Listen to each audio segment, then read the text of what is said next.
আমাকে নামতে হবে পরের স্টেশনেই। দূরে যাবে তুমি, দেখা হবে না আর কোনোদিনই। তাই যে প্রশ্নটার জবাব এতকাল থেমে আছে, শুনবো তোমার মুখে। সত্য করে বলবে তো? আমি বললেন, বলবো।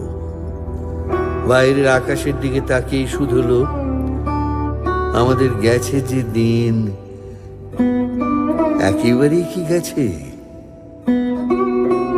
কিছুই কি নেই বাকি?